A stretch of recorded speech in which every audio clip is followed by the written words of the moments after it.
নায়ক সালমান শাহর সঠিক বিচার যদি 30 বছর পরে পায়, তাহলে কোরআনের পাখি আল্লামা দেলোয়ার হোসেন সাঈদীকে কেন তারা হত্যা করলো, এটার সঠিক বিচারও 100 বছর পরে হলো বাংলার জমিনে করা হবে।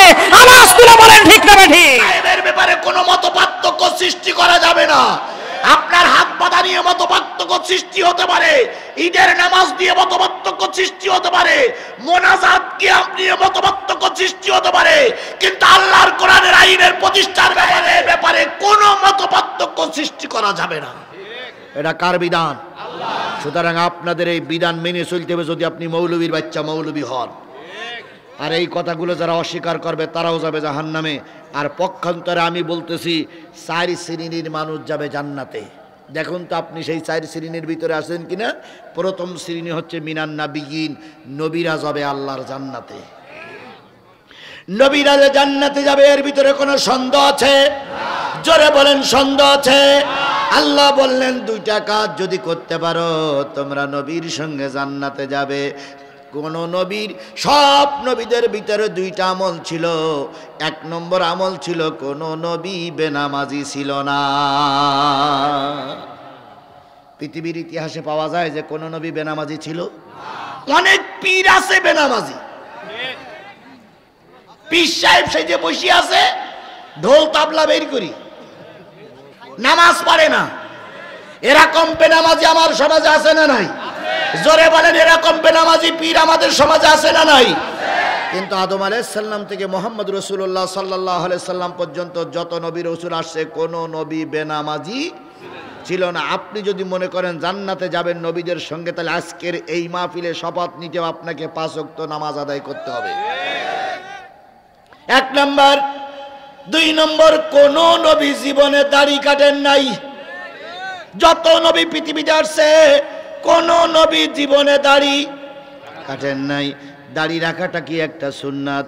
আজকে শুধু দাড়ি রাখা সুন্নত নয়, দিন কায়েমের পক্ষে জীবন দেওয়াটাও সুন্নত। সুতরাং সুন্নতের পাবন্দি করে 5 ওয়াক্ত নামাজ যদি আপনি পড়ে মৃত্যুবরণ করতে পারেন, আল্লাহর ভাষায় আপনি নবীদের সঙ্গে জান্নাতি। তাহলে আমরা যদি জান্নাতে যেতে চাই আজকের এই ময়দান থেকে শপথ দেব, কোন অবস্থায় কালকের থেকে নামাজ কাজা করব না। সবাই মিলে বলেন নামাজ কাজা করব না, আর সুন্নতের পাবন্দি করে চলবো। এবার আসুন তো, মাথায় টুপিটা পরা কি সুন্নাত? এই দাড়ি রাখাটা কি? গায়ে একটা জুব্বা পরেছি এটা কি? এগুলো যেমন সুন্নাত, এর চাইতে বড় সুন্নাত দিন কায়েমের জন্য রাজপথে জীবন দেওয়া। এর চাইতে বড় সুন্নত দিন কায়েমের জন্য ময়দানে রক্ত দেওয়া। এর জন্য আরেকটা সুন্নত আছে, দিন কায়েমের জন্য জেল জুলুম জরিমানার শিকার হওয়া। সে জিনিস আমাদের মুরব্বীরা সামনে দেখাই দিয়ে গেছে। সুতরাং টার্গেট নিতে হবে, আমরা কোন অবস্থায় রসুলের তরিকা ছেড়ে দূরে সরে যাব। তাহলে 1 নম্বর, নবীদের সঙ্গে জান্নাতে যেতে গেলে নামাজ পড়া লাগবে, সুন্নতের পাবন্দি করা লাগবে। 2 নম্বর হচ্ছে ওয়াসিদ্দিকিন, সিদ্দিকিরা যাবে জান্নাতে। সিদ্দিক শব্দের অর্থ কি? আর একটু জোরে বলেন। নাম হলো আবু বকর সিদ্দিক। মতিউর রহমান নিজামীর বিরুদ্ধে কোর্টে দাঁড়িয়ে সাক্ষী দিলেন। আল্লাহর ওলি মতিউর রহমান নিজামী ছিলেন ধর্ষক, অথচ নাম কি? আবু বকর সিদ্দিক, মানে সত্যবাদীদের বাপ। সত্যবাদীদের বাপ কোর্টে দাঁড়িয়ে মিথ্যা সাক্ষী দিলেন। তোমার আবু বকর সিদ্দিক নামের কোনো গুরুত্ব নাই। আমার দেশের টুপিওয়ালারা, আমার দেশের যদি কিছু লোক আল্লাহর ওলিদের বিরুদ্ধে সাক্ষী না দিত, আল্লাহর কসম আল্লামা সাঈদীরে 13 বছর জেল খাটা লাগতো না। কি সুন্দর গণতান্ত্রিক দেশ আমাদের ছিল রে ভাই। ওনারা রাজাকারের বিরুদ্ধে 300 সাক্ষী দিতে পারবে, কিন্তু আমরা আমাদের আলেমদের বিরুদ্ধে সাবাই সাক্ষী দেওয়ার জন্য 10 জনে কোর্টে হাজির করতে পারিনি। আবার ওনারাই বলতেন গর্ব প্রজাতন্ত্রী বাংলাদেশ। আল্লামা সাঈদীর পক্ষে রায় দেওয়ার জন্য একজন হিন্দু কোর্টে হাজির হয়েছিলেন, নাম কি? শুকরঞ্জন বালি। তাকে রাতের অন্ধকারে নয়, প্রকাশ্য দিওয়ালাকে তুলে নিয়ে ভারতের জেলখানায় ভরে রেখেছিল। এই জালেমের বাচ্চা বাচ্চারা, এই জালেমের বাচ্চারা, এই জালেমের বাচ্চারা। সেদিন আমাদের সাক্ষী পর্যন্ত দিতে দেওয়া হয়নি। যখন আল্লামা সাঈদীর বিরুদ্ধে কোর্টে যখন জেরা করা হচ্ছে, সরকার পক্ষের উকিল যখন জেরা করতেছে, হুজুর আপনি বলে 60 বছরের নারীকে ধর্ষণ করেছেন। আল্লাহর ওলির চোখ বেয়ে টপ টপ টপ টপ করে পানি পড়তেছে। বিপক্ষের সরকার পক্ষের উকিল বললেন, হুজুর আজকে মামলার নথিতে লেখা আছে আপনি 12 বছর মেয়েকে ধর্ষণ করেছেন। যখন 12 বছরের একটা ছোট্ট শিশুকে ধর্ষণ করতেছিলেন আর ও যখন চিৎকার দিয়ে কাঁদতেছিল, আপনার মনে কি একটু দয়া হয়নি? আপনি না হুজুর মানুষ? সবগুলোর কথা শোনার পরে আল্লামা সাঈদীর রায় লিখবেন বিচারপতি। উনি দাঁড়িয়ে কোরআন বুকে নিয়ে একটা কথা বলেছিলেন, বিচারক আপনি কি রায় দেবেন তা আমি কিছুটা অনুভব করছি, তবে একটা জিনিস মনে রেখেন, এই বিচার শেষ নয়, আর একটা বিচার আছে। এই আদালত শেষ নয়, আর একটা আদালত আছে। সেই আদালত কার আদালত? জোরে বলুন, সেই আদালত কার আদালত? সেই আদালতে ইনসাফপূর্ণ বিচার হয়, সেই আদালতে কোনো কোল্টান সুলতান বিচার হয় না। বিচারপতি মানিক তখন ওই আদালতেই ছিলেন। তিনি একটু মিসকে হাসি দিয়ে বলেছিলেন, আপনার আল্লাহ আদালতে যে বিচার হয় সেটা পরে দেখা যাবে, এখন তো আপনার ফাঁসিতে দেই। আল্লামা সাঈদী কোরআন বুকে নিয়ে বলেছিলেন, মালিক এই আদালতে আত্মপক্ষের আত্মপক্ষ সমর্থন করে কিছু কথা বলার আমার সুযোগ নাই। এরা যা বিচার করতেছে সেই বিচারটা তুমি দেখতেছো। যাবার আগে তোমার কাছে বলে গেলাম, আল্লাহ তুমি এগুলো দেখে রেখো। আল্লাহ। আচ্ছা, তাহলে আমরা শুনছিলাম কোরআনের আলোচনা। কথা বলেন ঠিক না ঠিক? কোন সূরা? সূরা নিসার কত নম্বর আয়াত? 69 নম্বর। আল্লাহ বলতেছেন, ওয়ামাইতিল্লাহা ওয়ার রাসূল ফাউলাইকা মাআল্লাযীনা আন'আমাল্লাহু আলাইহিম মিনান নাবিয়্যিনা ওয়াস-সিদ্দিকিনা ওয়াশ-শুহাদাই ওয়াস-সালিহিন ওয়া হাসুনা উলাইকা রফিকা। আমার জাতি, যতগুলো মানুষ আমরা এসেছি এখানে কোরআন শোনার জন্য, আমরা জান্নাতে যেতে চাই না জাহান্নামে যেতে চাই? সবাই মিলে বলুন তো, কোথায় যেতে চান আপনি? জান্নাতে যেতে চান। জান্নাতে যাওয়ার জন্য কিছু কাজের প্রয়োজন, জাহান্নামে যেতে গেলে কিছু দোষের প্রয়োজন। আগে জাহান্নামের কথা বলি।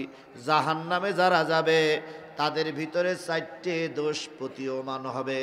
1 নম্বর দোষ, যারা নামাজ পড়বে না তারা যাবে জাহান্নামে। 2 নম্বর দোষ, যারা ইয়েতিমের মাল মেরে খাবে তারা যাবে জাহান্নামে। 3 নম্বর দোষ হচ্ছে যারা ইসলামী আন্দোলন দিন কায়েমের পক্ষে থাকবে না, আল্লাহর ভাষায় তারাও যাবে জাহান্নামে। এখন বলতে পারেন হুজুর দলিল দেন। সূরা মুদ্দাসির 41, 42, 43, 44, 45 নম্বর আয়াতের ভিতরে বললেন, ক্বালু লাম নাকু মিনাল মুসাল্লিন ওয়া লাম নাকু নুতিমুল মিসকিন ওয়া কুন্না নাখুদু মাল খায়িদিন ওয়া কুন্না নুকাযযিবু বিয়াউমিদ্দিন। আল্লাহ রাব্বুল আলামিন বললেন, দুনিয়ায় যারা মুসাল্লি হবে না, নামাজি হবে না, কিয়ামতের দিন সাকার নামক জাহান্নামে তারাই যাবে। দুনিয়ায় যারা এতিমের মাল খাবে, গরিবের মাল খাবে, তারাই যাবে জাহান্নামে। এবার আমি আপনাদের কাছে প্রশ্ন করি, আপনাদেরকে বেছে নিতে হবে কোন দলে মানুষের হক আদায় করা লোক বেশি আর কোন দলে নামাজি বেশি। এখানে তো কোনো দলাদলির প্রশ্ন নেই। এখানে প্রশ্ন আছে, যেই দলে নামাজি লোক বেশি সেই দল আল্লাহর জান্নাতে, আর যেই দলে বেনামাজি বেশি সেই দল যাবে কোথায়? জোরে বলেন, সেই দল যাবে কোথায়? তাহলে আপনারাই বাড়ি যেয়ে গবেষণা করবেন। বাংলাদেশের 4-5টা দল আপনাদের আমাদের কাছে মুখস্থ। আওয়ামী লীগ, বিএনপি, জাতীয় পার্টি, জামাত ইসলাম, ইসলামী শাসনতন্ত্র, ইসলামী আন্দোলন বাংলাদেশ। এই 6টা দলের নাম আপনাদের বললাম। এবার আপনাদেরকে বাড়ি যেয়ে গবেষণা করতে হবে কোন দলে আলেম বেশি, কোন দলে নামাজি বেশি? যে দলে আলেম বেশি, যে দলে নামাজি বেশি, আল্লাহর কোরআনের ভাষায় ওই দলটা জান্নাতি। আর যে দলে বেনামাজি বেশি ওই দলটা যাবে কোথায়? এবার আপনি বাড়ি যেই গবেষণা করবেন যে কোন দলে নামাজি বেশি আর কোন দলে বেনামাজি বেশি। আমি অবশ্যই জানি, তা আমি বলবো না। যদি বলেন কেন বলবো না, আমার আমিরে জামাত জেলা আমির সাহেব আসছে, উনি একটা দলের টিকিট নিয়েই আসছে। কথা বলেন ঠিক না ভাই? ঠিক। এর আগে বিএনপি ওয়ালারা কথা বলেছে, ওনাদের একটা দলের টিকিট আছে না নাই? আমি কিন্তু কোন দলের টিকিট নিয়ে মঞ্চে আসি নাই, আমি এসেছি কোরআনের টিকিট নিয়ে। এই জন্য যদি কোনো একটা দলের কথা আমি বলি, কালকে সকালবেলা আপনার বিরুদ্ধে বলবে ওই যে হুজুর ওয়াজ করেছে ও হুজুর জমাইতে হুজুর। কি বলবে? আমি নাকি জমাইতে হুজুর? না, আমি জামাত ইসলামের পাবলিসিটি করার জন্য আসি না, আমি কিসের কথা বলার জন্য এসেছি। আর এই কোরআনের কথা বলতে যেয়ে যদি কথাগুলো জামাত ইসলামের পক্ষে চলে যায়, আমার কিচ্ছু করার নেই, আমার ঠেকানোর কোনো লাইন নাই।